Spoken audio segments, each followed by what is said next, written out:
What's up, everybody? Since this month we are talking about productivity for success, I found a video by Dr. Carl Newport and Dr. Andrew Huberman, and I think it's a video that we really need to analyze together. So let's go into the video and see what the conversation is like. Are you a list maker? Do you wake up in the morning and make lists and cross things off and then decide what are the key items on that list? No, I'm a time blocker. Time blocker. Yeah. Yeah. So I'm not a big believer in to-do list. I like to grapple with the actual available time. All right, so it's talking about a list maker and a time blocker. Now, these are two powerful ways to manage or to be more productive or to manage your time.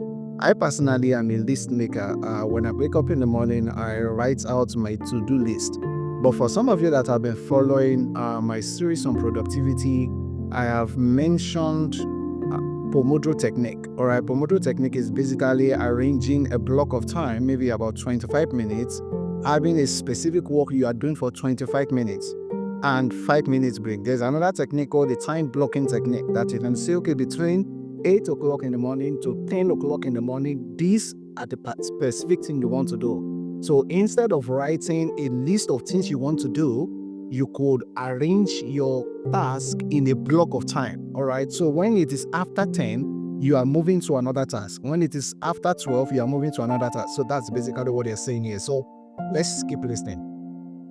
Okay, I have a meeting here. I have to pick my kids up from school here. Here's the actual hours of the day that are free and where they fall. All right, what do I want to do with that time? Well, okay, now that I see that there's a lot of gaps in the middle of the day here, they're short, maybe there I'm going to do a lot of small, non-cognitively demanding thing. Oh, this first 90 minutes in the morning is like the main time I have uninterrupted. Okay, so I'm going to work on writing. So I've been a big believer of this since I was an undergrad. You give your time a job as opposed to having a list, which is somewhat orthogonal to what's actually happening in your day. And then just as you go through your day, saying, what do I want to try to do next? Which I think is a lot less efficient. I'm going to try your method.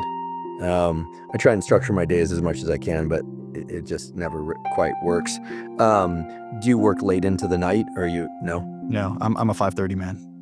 Okay. Yeah. So 5:30 p.m., that's it. Yeah, more or less. That's my For myself, on this question, I work late into the night. All right.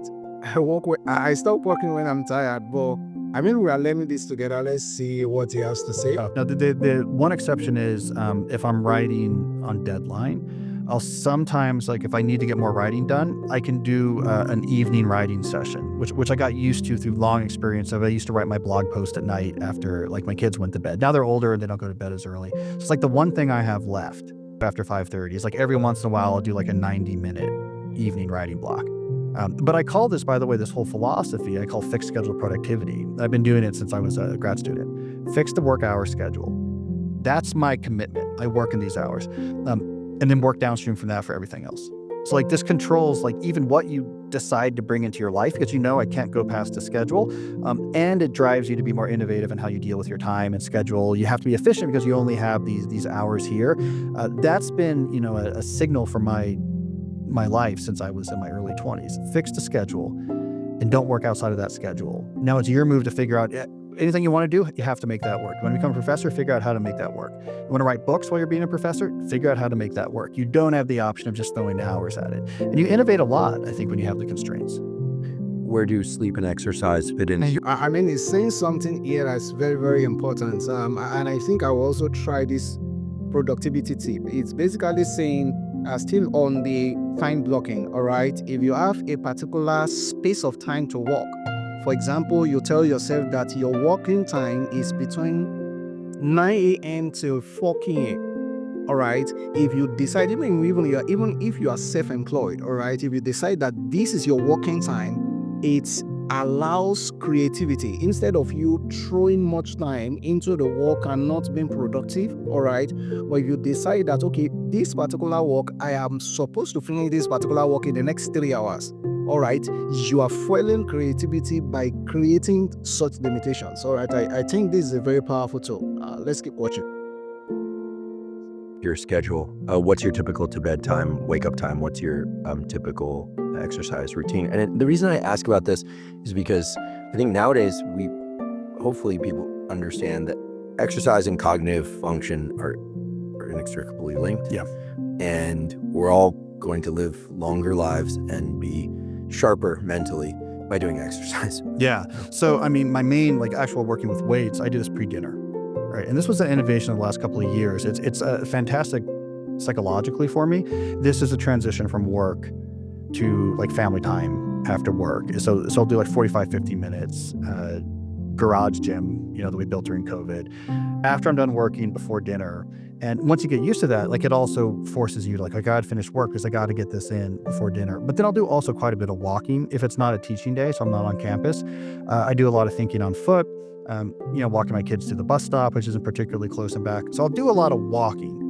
But that's when my serious exercise now is always pre-dinner. Then I want to be up, in our room by 10.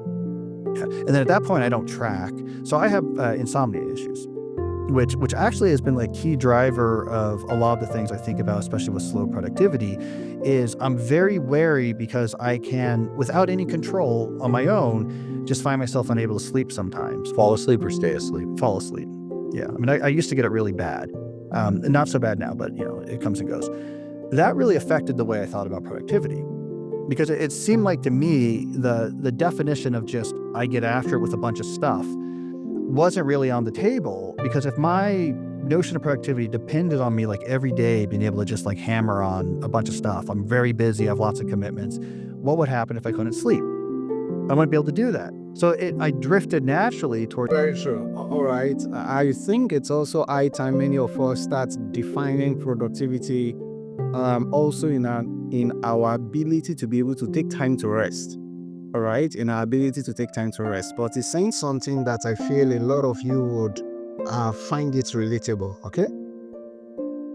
The definition of productivity, which was, it doesn't really matter if you work tomorrow, but it is important that like this month you work, like writing a book. It doesn't matter if you work on your book chapter tomorrow in particular, but like this month you have to spend a lot of time working on it. So it was like an insomnia compatible definition of productivity, which sort of morphed into this idea of slow productivity, taking your time with it.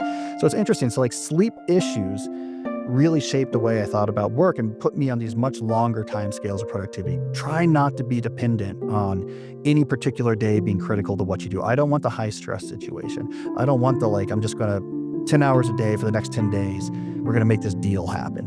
Like, I can't operate in that space because I worry about it anytime my brain could betray me and I could lose sleep for a couple of days. I think now this is also very important. I remember about maybe 2 or 3 days ago, I was in a very fixed time to finish a particular project, and so I did sleepless nights, and I had to finish the project. And when it was done, of course, I also have other responsibilities to do. But when I was done, I think I was done, and I had other meetings, so I had time on Sunday to rest.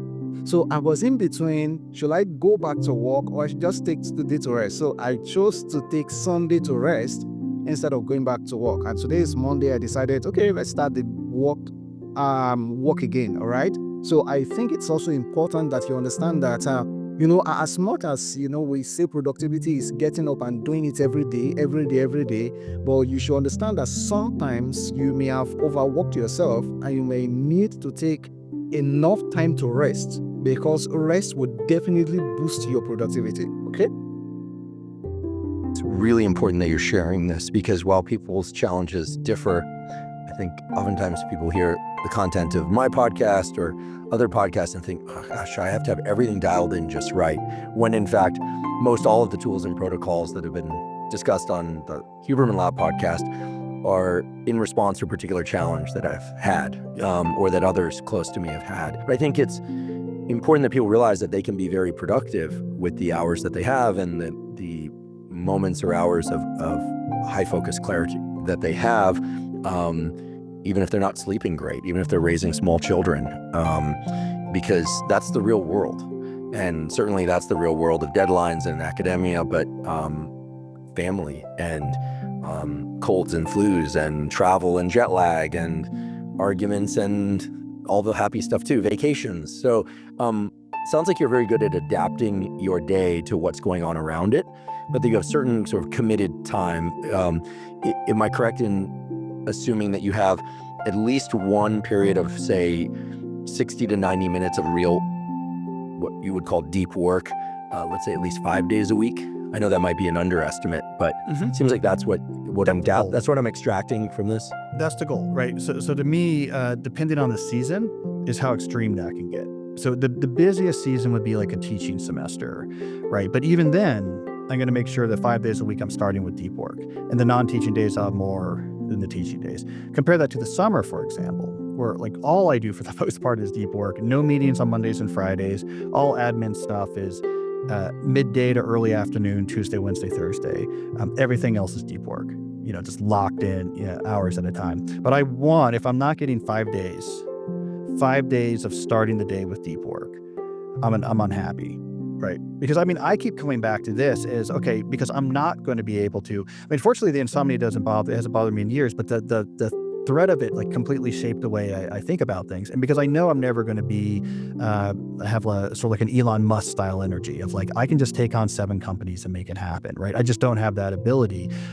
I've always focused on the long game. And to me, the long game plays out with get your deep work time in, just keep working on the stuff you do best and get better at it. Tomorrow doesn't matter. Keep working on the stuff you do best and to get better at it. I think I need to say that again. Keep working on the stuff you do best to keep getting better at it. If you're doing this most days for the next 4 months, like that's going to matter, And so I often think about productivity in my own life at the scale of decades.